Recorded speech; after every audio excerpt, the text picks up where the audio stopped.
입다가 사사로서는 굉장히 짧은 인생을 살아갑니다. 불과 6년입니다. 7년도 못 채우고 6년을 채웠고, 그리고 보통 사사들의 맨 마지막에 보면 그가 다스리는 동안 평안하였더라, 샬롬이 돼 있는데, 근데 입다의 특징은 샬롬이 없습니다. 뭐냐면 뭔가 크게 잘못했다는 거예요. 뭘 잘못했을까요? 오늘 형제들 간에 싸우는 겁니다. 제가 이 자녀들을 키우면서 제일 보기 싫은 게 뭐냐면요, 싸우는 겁니다. 아무것도 아닌 것 같고 다투고 그럴 때가 참 있어요. 저는 남자이기 때문에 우리 딸들이 둘인데, 없으니까 하는 얘기예요. 딸 둘인데 고무줄 갖고 싸우더라고요. 싸울 일인가 그게? 그냥 줘버리면 되지. 필요하면 하나 더 사면 되고.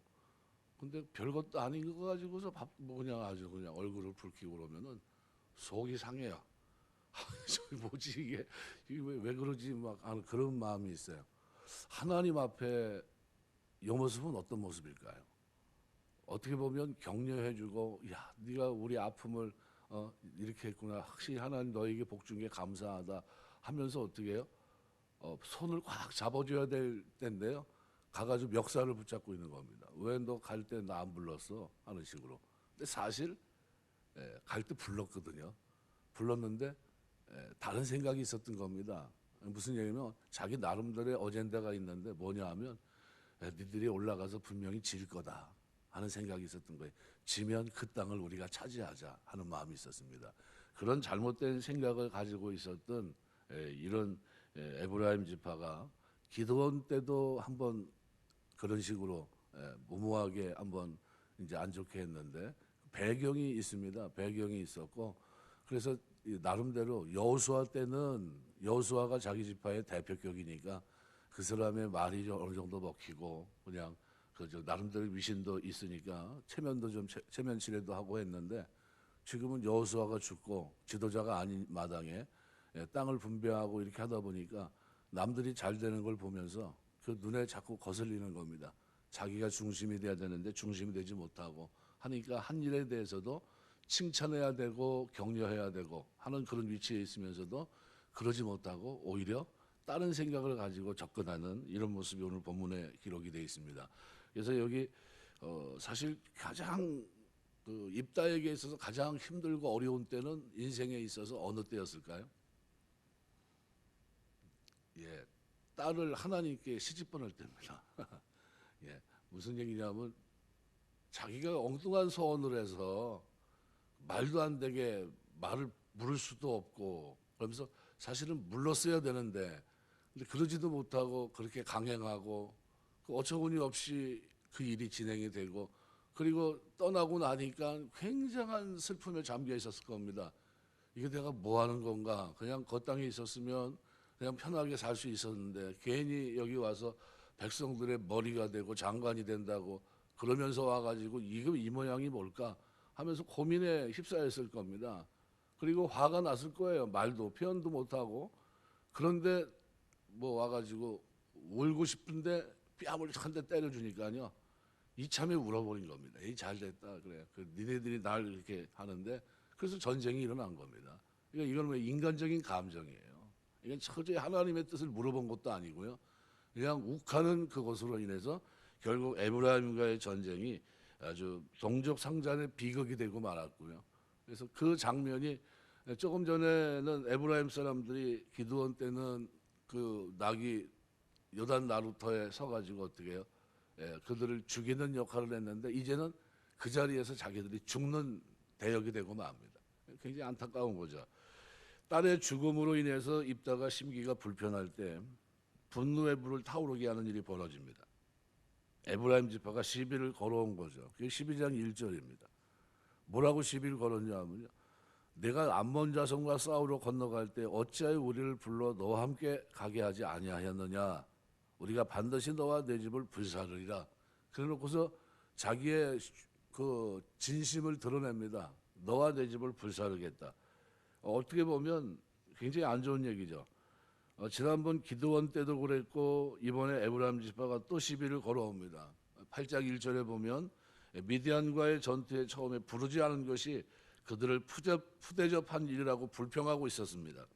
이번에도 암몬 자손과의 싸우러 갈 때 왜 자기들을 불러 같이 가지 않았냐고 불평합니다. 근데 그 불평으로 그치지 않았고요. 한 걸음 더 나갑니다. 한번 해보니까 좀 해볼만 하거든요. 그때 한번 해보니까 어때요? 예, 쉽게 말하면 그래, 야, 니네가 최고야 하는 식으로 높여줬거든요. 그러니까 사실 여기 가서도 좀 높여줬으면 하는 그런 바람이 있었습니다. 그런데 입다에게는 지금 분위기가 어때요? 그렇게 높여주고 감정을 이렇게 상하게 하는 말을 들으면서 이렇게 타협하고 싶은 생각도 전혀 없고 그런 사정입니다. 그러니까 너와 내 집을 불사르겠다 했더니 이게 뭐 감당이 되겠습니까? 뭐 이게 뭐야 싶은 겁니다. 그러면서 실제로 에브라임 지파는 4만 2천 명 이상의 군사를 동원했습니다. 그래서 사사기 12장 6절 보시면 그에게 이르되 십볼렛이라 발음하라 하여 에브라임 사람이 그렇게 바로 말하지 못하고 십볼렛이라 발음하면 길앗 사람이 곧 그를 잡아서 요단강 나루턱에서 죽였더라. 그때 에브라임 사람이 죽은 자가 4만 2천 명이다. 그럼 4만 2천 명이 죽었으면 다 죽었다고 볼 수 없고 그 이상이 왔다는 겁니다. 다 왔다는 거예요. 뭐 때문에 왔을까요? 이참에 저들이 전쟁에서 지면 그 땅을 우리가 취하자 이런 내용이겠죠. 그러니까 전쟁에 동참하기 위해 온 것이 아니라 전쟁이 끝나기를 기다렸다 결과를 보고 길르앗 사람들에게 무력 시기를 하려고 온 겁니다.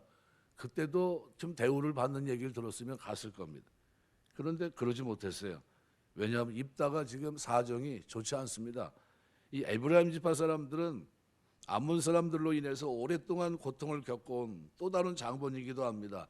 사사기 10장 말씀해 보면 9절에 암몬 자손이 또 요단을 건너와 유다와 베냐민과 에브라임 족속과 싸우더니 이스라엘의 권고가 심하였더라 이렇게 표현하고 있거든요. 그럼 이미 암몬 사람들로 인해서 오랫동안 고통을 겪어온 장본인이 누굽니까? 에브라임 지파예요. 자기들도 그때 싸우지도 못하고 그냥 전전긍긍하고 있었던 겁니다. 근데 마음만 먹었으면 근데 이번에 입다가 전쟁을 할 때 길르앗과 암몬이 대치하고 있을 때 얼마든지 전쟁에 참전할 수 있는 기회가 있었던 겁니다. 그런데 참전하지 않고 전쟁이 끝나고 나니까 와가지고 엉뚱한 얘기를 해요. 그러니까 혹시라도 그들이 뒤늦게 왔는데 이미 전쟁이 끝났다면 오히려 감사해야 될 일입니다. 야, 네가 우리 그냥 그 힘든 몇 년간의 삶에 고통스러웠는데 너희가 우리의 문제를 해결해서 참 감사하다. 이렇게 감사하고 뭔가 좀 꽃다발을 가지고 오고 뭘 가지고 와서 위로해 줘야 될 그런 위치에 있는 겁니다. 그런데 그러질 못하고요. 엉뚱한 자세를 취합니다. 그들이 겪어온 고통을 길르앗 사람들이 해결해 줬습니다. 실제로는 입다가 에브라임 사람들에게 도움을 요청했는 사실이 오늘 그래서 2절 3절에 기록합니다. 왜 부르지 않았느냐 그랬더니 입다 하는 말이 나와 내 백성이 암몬 자손과 크게 싸울 때 내가 너희를 부르되 너희가 나를 그들의 손에서 구원하지 아니한 거로 나는 너희가 도와주지 아니한 것을 보고 내 목숨을 돌보지 아니하고 건너가서 암몬 사람을 쳤더니 여호와께서 그들을 내 손에 넘겨주셨거늘 너희가 어찌하여 오늘 내게 올라와서 나와 더불어 싸우고자 하느냐? 그죠? 네 말이 앞뒤가 맞지 않는 얘기라는 겁니다. 어떻게 그런 얘기를 하고 있냐는 거예요. 적반하장이라는 경우가 이런 경우입니다.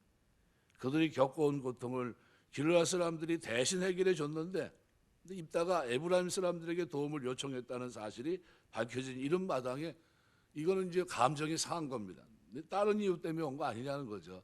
그래서 에브라임과 므낫세는 요셉 자손입니다. 길르앗 사람들은 요단 동편에 정착한 므낫세 지파로 형제 지파인 에브라임이나 요단 서쪽 므낫세 지파의 도움을 틀림없이 요청했을 겁니다. 다른 지파는 몰라도 한 형제니까요. 그런데 그때는 모른 척하고 있다가 이제 와서 자기를 부르지 않았다고 화를 내면서 협박을 하고 있습니다. 아주 뻔뻔한 태도고요. 자기의 가려운 데를 긁어줬으면 감사해야 되는데 그러지도 못합니다. 이런 식으로 왜 자꾸 자기의 존재감을 드러내려고 했을까요?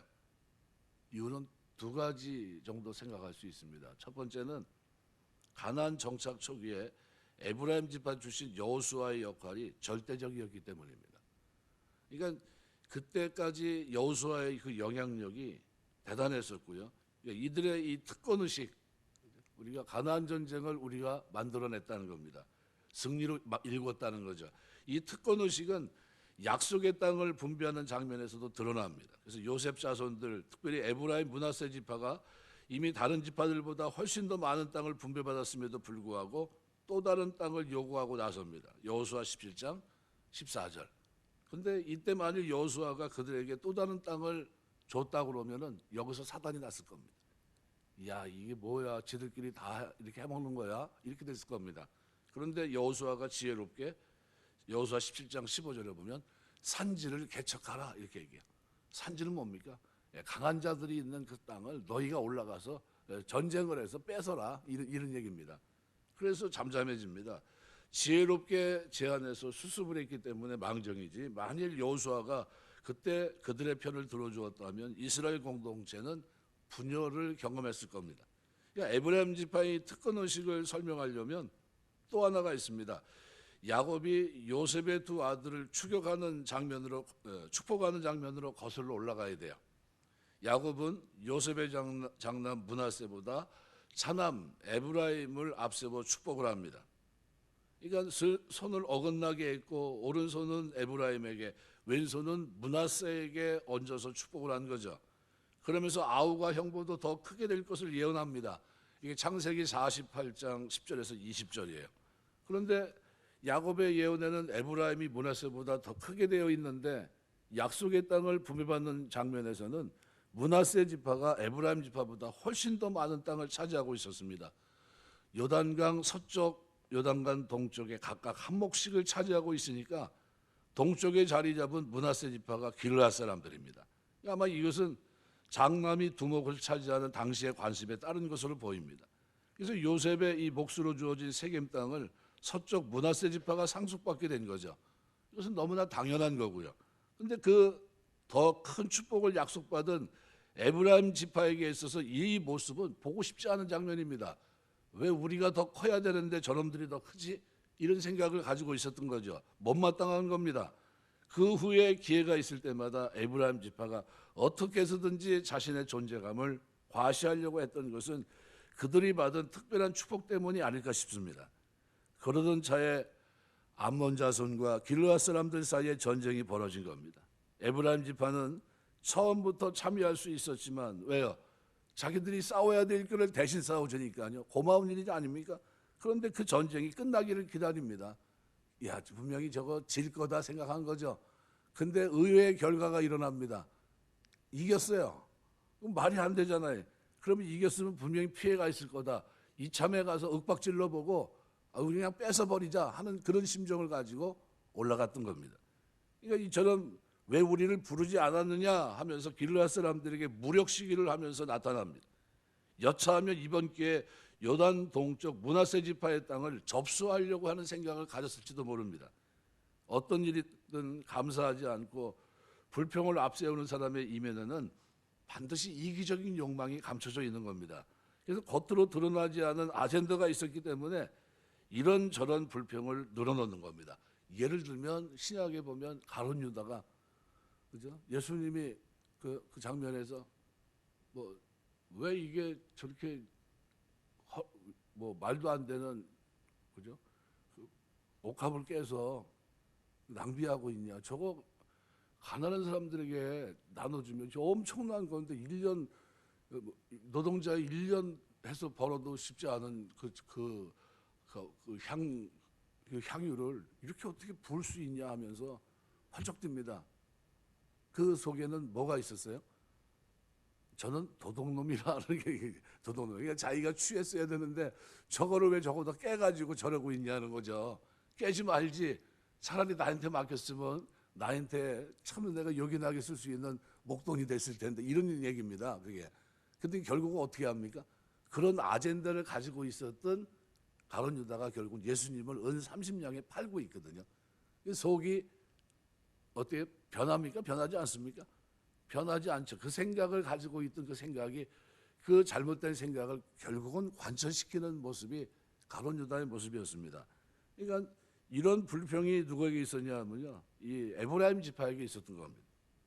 그러나 분명히 알아야 됩니다.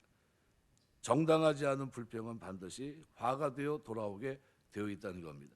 그럼 여기서 우리가 뭘 생각해야 되냐면요, 말의 중요성을 다시 한번 생각하게 됩니다. 잠언 15장 1절 유순한 대답은 분노를 쉬게 하여도 과격한 말은 노를 격동하느니라. 그냥 가만히 있었으면 아무런 문제가 없어요. 이제는 평안하게 살기만 하면 됩니다. 아유 그놈들 그래 양쪽으로 땅을 차지하더니 그래도 제 역할을 하는구나. 그래 고마운 일이다. 이렇게 생각하고 살았으면 됩니다. 그죠? 가서 뭐 만날 필요도 없고요. 그냥 그러고 있었으면 돼요. 그런데 쫓아가서 어떻게 해요? 엉뚱한 얘기를 합니다. 쫓아가서 뭐를 격동하는 얘기를 하냐면요. 가서 아주 안 좋게 얘기합니다. 왜 암몬자성과 싸우러 건너갈 때 어찌하여 우리를 불러 너와 함께 가지 아니하겠느냐. 우리가 반드시 너와 내 집을 불사르리라. 이 말은 했어야 됩니까? 하지 말아야 됐습니까? 이거는 전혀 앞뒤가 맞지 않는 자기 속에 있는 감정이 드러난 겁니다. 속내가 드러난 거예요. 결국 그것 때문에 분노가 일어나게 됐고 싸움이 시작됩니다. 야고보서 3장 말씀에 보면 우리가 늘 얘기하지만요. 경건에 대한 이 염두에 있어서 언어 생활은 대단히 중요합니다. 그래서 야고보서 3장에 보면 내 형제들아 너희가 선생된 우리가 더 큰 심판 받을 줄 알고 선생이 많이 되지 말라. 우리가 다 실수가 많으니 만일 말에 실수가 없는 자라면 곧 온전한 사람이라. 능히 온몸도 굴레 씌우리라. 우리 신앙생활하면서 이 혀의 역할이 굉장히 중요합니다. 그래서 우리가 말들의 입에 재갈 물리는 것은 우리에게 순종하게 하려고 그 온몸을 제어하는 것이라. 배를 보라 그렇게 크고 광풍에 밀려가는 것을 지극히 작은 키로서 사공의 뜻대로 운행하나니 이와 같이 혀도 작은 지체로 돼 큰 것을 자랑하도다. 보라 얼마나 작은 불이 얼마나 많은 나무를 태우는가. 혀는 곧 불이여 불의의 세계라. 혀는 우리 지체 중에 온몸을 더럽히고 삶의 수레바퀴를 불살하니 그 사르는 것이 지옥불에서 나느니라. 살아가면서 경건은 자기 혀를 재갈 먹이는 겁니다. 야고보서 1장 26절 27절에도 전에 한번 말씀을 드렸는데요. 누구든지 스스로 경건하다 생각하며 자기 혀를 재갈 물리지 아니하고 자기 마음을 속이면 이 사람의 경건은 헛것이다 그랬어요. 하나님 아버지 앞에서 정결하고 더러움이 없는 경건은 고와 과부를 환난 중에 돌보고 자기를 지켜 세속에 물들지 아니하는 그것이니라. 우리 신앙생활하면서 늘 염두에 두셔야 될 것이 있습니다. 언어 생활이에요. 언어 생활. 이 언어 생활 이 한마디로 인해서 결국은 에브라임 지파는 몇 명이 죽습니까? 42,000명이 죽어요. 그러지 말았어야 되는데 사실은 그 자리는 어떤 자리입니까? 가서 축하해 줘야 될 자리인데 이게 거꾸로 뒤집혀가지고 그렇게 됐던 겁니다. 우리 언어 생활이 경우에 합당한 말은 아로생이 금쟁반에 금사가다 뭐 이런 잠언의 성경의 기록이 있는데요. 우리가 살아가면서 경우에 합당한 말을 하며 복을 빌 수 있는 여러분 되시길 주의 이름으로 축원합니다. 거기에 맞는 얘기를 하셔야 되는 겁니다. 정당하게 명분이 있게 그죠? 가서 어떻게 써야 됩니까? 손을 꼭 붙잡아주면서 고맙다. 우리가 여호수아 장군이 앞장서 일할 때는 우리가 참 앞에서 일한 것 같은데 보니까 너희가 진짜 우리 형제구나. 에? 우리가 도와주지 못해서 참 미안한 마음이 있는데 너희가 이렇게 멋있게 전쟁을 승리로 이끌었으니 참 감사하다. 우리는 하나다 하면서 손을 꽉 잡아줬으면요 하나가 됐을 겁니다. 그런데 그걸 못하니까요 하나님이 사사로 입다를 불렀지만 그 시대 결국은 뭐예요? 그 앙금이 남은 태로 뒤로 넘어갑니다. 나중에 이제 또 전쟁이 또 일어납니다. 그리고요 이 사사 시대 사사가 다스리는 동안에 샬롬 평안이 있었더라라는 기록이 쭉 있는데 입다가 6년간 있는 이 동안에는 평안이 없었어요. 아무런 의미가 없다는 거예요. 신앙생활하면서 언어 생활에 승리하는 경건이 저와 여러분에게 늘 충만케 되시길 주의 이름으로 축원합니다. 위로할 때 위로하고 격려할 때 격려해주고요.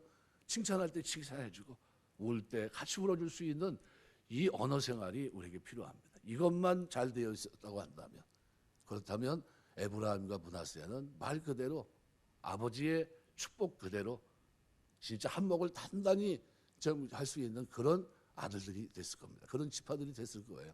그런데 그것을 이겨내지 못하고 결국은 불행한 모습을 보입니다.